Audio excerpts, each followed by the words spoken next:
जय हिंद साथियों, नमस्कार। स्वागत है आप सभी का अपने यूट्यूब चैनल एग्ज़ाम नॉलेज पर।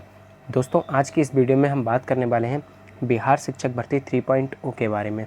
जैसा कि आप सभी को पता है कि अब आपके री एग्ज़ाम होने में महज 10 से 12 दिन का समय शेष बचा हुआ है। ऐसे में सभी अभ्यर्थियों के मन में एक यह सवाल आता है कि जो हम लोग तैयारी कर रहे हैं, हमें अपना एग्ज़ाम में जाके कितना अटेम्प्ट करना होगा, कितने क्वेश्चंस को हमें ठीक करना होगा, कितने मार्क्स को हमें अचीव करना होगा, जिससे कि हमारा एक श्योर सिलेक्शन पक्का हो जाए। तो साथियों, आज की इस वीडियो में हम आपको बताने वाले हैं आपका जो एग्ज़ाम हुआ है ट्री 1.0 और ट्री 2.0 के एनालाइज के आधार पर कि आपका ट्री 3.0 के री एग्ज़ाम में एक सेफ़ स्कोर क्या हो सकता है। यदि आप इतना सेफ़ स्कोर यानी कि इतना आप अपना स्कोर अटेम्प्ट कर लेंगे, अचीव कर लेंगे, तो आप लोग निश्चित तौर पर एक जॉब पक्की कर लेंगे, आप लोग बिल्कुल सेफ़ हो जाएंगे।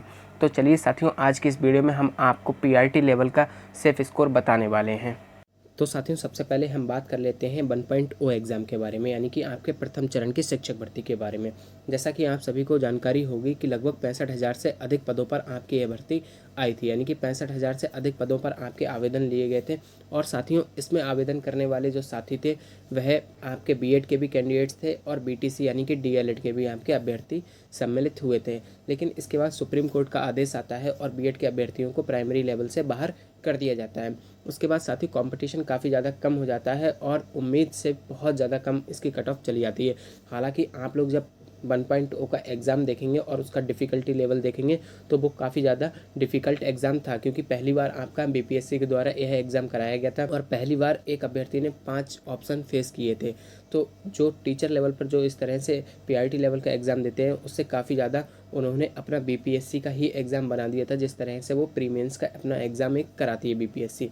तो ऐसे में काफ़ी ज़्यादा अभ्यर्थियों को भी कठिनाई हुई थी और आप देख पा रहे हैं उसका सीधा असर आपको कट ऑफ पर देखने को मिला था। तो साथियों, यह जो आपकी 1.0 की कट ऑफ थी, इसमें आप देख पा रहे होंगे कि प्राइमरी लेवल पर 1.0 में जनरल की बात कर रहे हैं, जनरल पेपर की, तो उसमें आपको देखने को मिलेगा यूआर की जो अनरिजर्व की जो वैकेंसी थी, उसमें आपको मेल की जो कट ऑफ आपको देखने को मिलेगी वह 67 थी। फीमेल यूआर की बात की जाए तो 57 थी।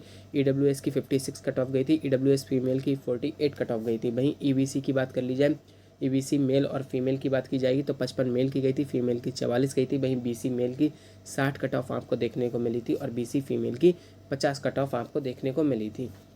इसके बाद साथियों, एससी मेल की बात की जाए तो 47 पर कट ऑफ गई थी और वहीं एससी फीमेल की बात की जाए तो पासिंग मार्क्स यानी कि 39 नंबर मिनिमम लाना ही लाना है महिलाओं के लिए, फीमेल के लिए, तो उनकी कट ऑफ 39 मार्क्स पर यानी कि मिनिमम मार्क्स पर ही चली गई थी। इसी प्रकार एसटी की आपको 46 देखने को मिलेगी और एसटी फीमेल की वही पासिंग मार्क्स पर ही कट ऑफ चली गई थी। तो साथियों, यह कम कट ऑफ जाने का एक रीज़न था कि पेपर पहली बार इस तरह का देखने को मिला था अभ्यर्थियों को और काफ़ी ज़्यादा डिफिकल्ट था। और दूसरा जो सबसे बड़ा रीज़न था वह बीएड का आउट हो जाना, यानी कि बीएड का बाहर हो जाना। तो साथियों, अब बात कर लेते हैं ट्री 2.0 की कट ऑफ के बारे में। साथियों, 1.0 में कम कट ऑफ जाने का रीज़न था एक तो बीएड का बाहर होना और दूसरा बहुत बड़े पदों पर आपकी बहाली का आना, यानी कि उसमें वैकेंसी बहुत बड़े लेवल पर आई थी। 65,000 से अधिक पदों पर आपकी भर्ती आई थी। लेकिन वहीं बात करें ट्री 2.0 में जो कट ऑफ गई थी वह आसमान छू रही थी। आप देख पा रहे होंगे तो यूआर की जो कट ऑफ गई थी वह 89 थी। मेल और फीमेल की दोनों की ही कट ऑफ सेम गई थी। वहीं एससी की आपको फीमेल और एसटी फीमेल की कट ऑफ आपको 39 देखने को मिली थी। तो इसका रीज़न क्या था साथियों? तो इसका रीज़न सिर्फ ये था कि जो आपका ट्री 2.0 में थी वैकेंसीज़ बिल्कुल ना के बराबर थी। बहुत कम वैकेंसीज़ पर आपका नोटिफिकेशन रिलीज़ किया गया था। इसमें साथियों आपको यूआर की 1088 यानी कि 1088 पद आपको देखने को मिले थे, जिसमें आपको सिर्फ और सिर्फ यूआर के ही कैंडिडेट फाइट करने को नहीं मिलेंगे। इसमें आपको UR male, female, EWS, BC, EBC सभी कैटेगरी के सी में फाइट करने को आपको मिलने वाले थे। वहीं बात की जाए जो अदर जो वैकेंसी आई थी 3142 जो पद थे वह एससी एसटी के लिए रिजर्व थे। तो इस प्रकार आप देख पा रहे होंगे कि कुल जो इसमें अभ्यर्थियों ने आवेदन किया था वह 1 लाख से कुछ अधिक अभ्यर्थियों ने इसमें आवेदन किया था। और इस प्रकार जब आप देखेंगे कि ओवरऑल जो वैकेंसीज थी उन पर कुल अभ्यर्थियों की संख्या कितनी थी एक वैकेंसी पर फाइट करने की, तो लगभग 10 कैंडिडेट थे एक सीट पर फाइट करने वाले। लेकिन अगर यह क्राइटेरिया हम सिर्फ और सिर्फ यूआर की सीट्स पर निकालेंगे, यानी कि यूआर के कैंडिडेट के लिए करेंगे, तब यह जो फाइट हो जाती है लगभग एक सीट पर 90 प्लस अभ्यर्थी आपस में फाइट कर रहे थे।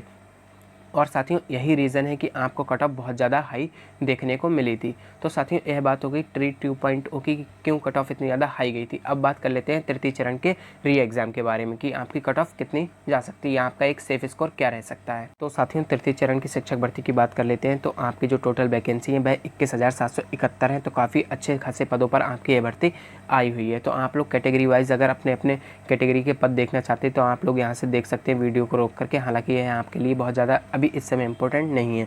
अब बात कर लेते हैं टोटल आवेदन करने वाले अभ्यर्थी। तो इस ट्री 3.0 में 1 to 5 के लिए आवेदन करने वाले अभ्यर्थियों की संख्या है 1,60,644, यानी कि लगभग 1.5 लाख के आसपास अभ्यर्थियों ने इसमें आवेदन किया है। इससे कुछ ज़्यादा ही अभ्यर्थियों ने इसमें आवेदन किया है।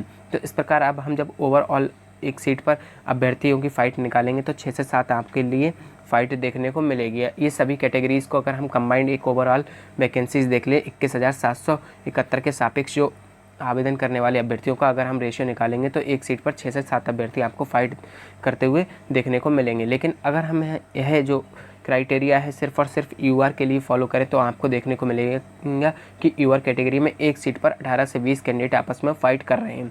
तो इस प्रकार आपको देखने को मिलेगा कि यह जो ट्री 2.0 है जिसमें आपको एक सीट पर 90+ अभ्यर्थी फाइट करते हुए देखने को मिल रहे थे, उससे तो काफ़ी ज़्यादा कम है। यहाँ पर आपको सीधे सीधे 18 से 20 अभ्यर्थी ही एक सीट पर फाइट करते हुए देखने को मिल रहे हैं। तो साथियों यह आपके लिए एक एनालाइज किया गया है। अब हम बता देते हैं कि आपका एक सेफ स्कोर क्या रह सकता है। बाकी साथियों जो आपकी यह कट ऑफ है वह इस बात पर डिपेंड करती है कितने अभ्यर्थियों ने एग्ज़ाम दिया है और उस एग्ज़ाम का डिफ़िकल्टी लेवल क्या है। तो अभी हम आपके लिए सिर्फ एक सेफ स्कोर बता रहे हैं, बाकी जब आपका एग्ज़ाम हो जाएगा तो उसके बाद हम आपकी एक एग्जैक्ट कट ऑफ भी बता सकते हैं। तो चलिए हम आपके सेफ स्कोर के बारे में बात कर लेते हैं। तो साथियों अब बात कर लेते हैं तृतीय चरण की बिहार शिक्षक भर्ती में पीआरटी लेवल पर आपका सेफ स्कोर क्या रह सकता है। तो सबसे पहले हम बात करेंगे यूआर मेल कैंडिडेट की। तो साथियों यदि आप मेल यूआर कैटेगरी से हैं तो आपको अपना जो स्कोर एक अचीव करना होगा, एक सेफ टारगेट लेकर के चलना होगा। वह 80 से 83 के मध्य सेफ स्कोर आपका रहने वाला है और आपको अपना इतना ही स्कोर लेकर के चलना होगा। वहीं यूआर फीमेल की बात कर ली जाए तो फीमेल कैटेगरी में आपका सेफ स्कोर 71 से 74 के मध्य रह सकता है। ईडब्ल्यूएस मेल की बात की जाए तो आपका सेफ स्कोर 72 से 76 के मध्य रह सकता है। वहीं ईडब्ल्यूएस फीमेल कैटेगरी की बात की जाए तो आपका स्कोर 64 से 67 के मध्य रह सकता है। ईबीसी मेल कैटेगरी की बात कर ली जाए तो आपका एक सेफ स्कोर 68 से 72 के मध्य रह सकता है। वहीं ईबीसी फीमेल कैटेगरी की बात की जाए तो आपका स्कोर 60 से 64 के मध्य आपका सेफ स्कोर रह सकता है। वहीं बीसी मेल की बात की जाएगी तो आपका सेफ स्कोर 74 से 76 के मध्य रहने वाला है। और वहीं बीसी फीमेल के लिए बताएं तो आपका एक बिल्कुल सेफ स्कोर रह सकता है 68 से 72 के मध्य। वहीं साथियों इसके बाद अब हम SC ST के मेल कैटेगरी की बात कर लें तो SC ST में यदि आप मेल कैटेगरी से हैं तो आपका एक जो सेफ स्कोर है वह आपका सेफ स्कोर 57 से 60 के मध्य रहने वाला है। वहीं बात की जाए SC ST में फ़ीमेल कैटेगरी की तो फीमेल कैटेगरी में इस बार आप देखेंगे इस बार फिर से आपकी जो कट ऑफ है यानी कि जो सेफ स्कोर है वह 39+ होने वाला है। यानी कि अगर आप मिनिमम मार्क्स से थोड़ा सा ज़्यादा ले आते हैं यानी कि पासिंग मार्क्स से थोड़ा सा ज़्यादा ले आते हैं अपने लिए तो आप लोग 100% सिलेक्ट होने वाले हैं। तो साथियों यह थी आज की आपके लिए वीडियो और इसमें हमने आपको सेफ स्कोर बताया है। तो आप लोग ज़रूर कमेंट करके बताइएगा कि आपको यह वीडियो कैसी लगी, आपको यह सेफ स्कोर कैसा लग रहा है। बाकी यदि आपको यह वीडियो पसंद आई तो वीडियो को लाइक और शेयर कर दीजिएगा और चैनल को भी सब्सक्राइब कर लीजिएगा।